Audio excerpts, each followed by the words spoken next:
आप सभी को राधे राधे। फाल्गुन मास के शुक्ल पक्ष की एकादशी का नाम आमल की एकादशी है। होलिका दहन के 4 दिन पहले पड़ने वाली फाल्गुन मास की शुक्ल पक्ष की इस एकादशी को रंगभरी एकादशी और आंवला एकादशी के नाम से भी जाना जाता है।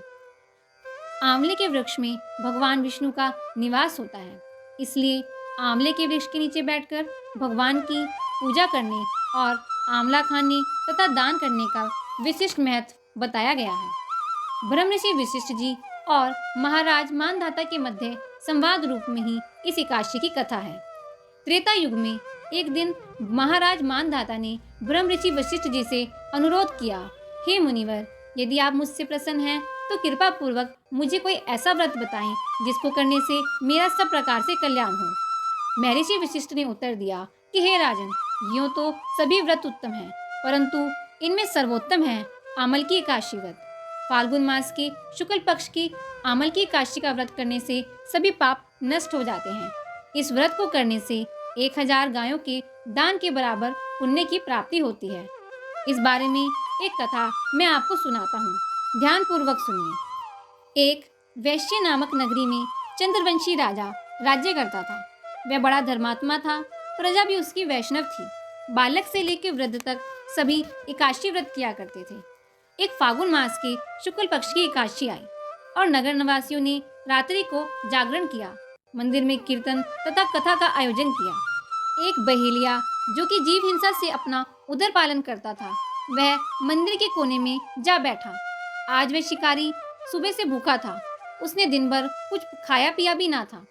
रात्रि को दिल बहलाने के लिए मंदिर के कोने में जा बैठा। वहां भगवान विष्णु की कथा तथा एकादशी व्रत का महात्म्य सुना। रात्रि व्यतीत हो गई, प्रातःकाल वह घर को चला गया। भोजन पाया तो उसकी मृत्यु हो गई। आमला एकादशी के व्रत के प्रभाव से उसका जन्म राजा विदुरथ के घर हुआ। उसका नाम वसुरथ प्रसिद्ध हुआ।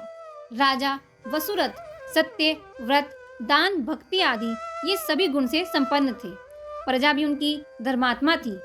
एक दिन राजा वन विहार करने गए और उन्हें दिशा का ज्ञान ना रहा, तो वह एक वृक्ष के नीचे सो गए।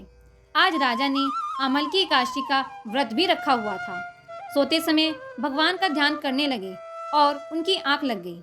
इधर मच्छारों ने राजा को अकेला देखा। मच्छारों के संबंधियों को किसी दोष के कारण राजा ने दंड दिया था।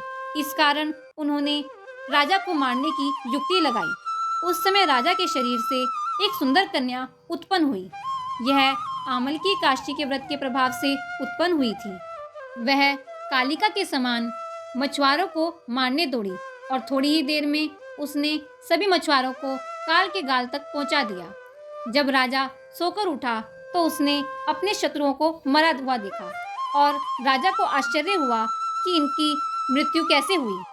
तभी आकाशवाणी हुई, हे राजन, आमल की एकादशी के व्रत के प्रभाव से तुम्हारी रक्षा भगवान विष्णु ने की है। इस संसार में भगवान विष्णु के अतिरिक्त कौन है जो तेरी सहायता कर सकता है। इस आकाशवाणी को सुनकर राजा अपने नगर को चला आया और सुखपूर्वक राज्य करने लगा। महर्षि वशिष्ठ जी ने कहा कि हे राजन, यह आमल की एकादशी के व्रत का प्रभाव था।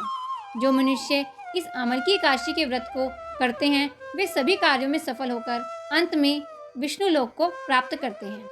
बोलिए वृंदावन बिहारी लाल की जय।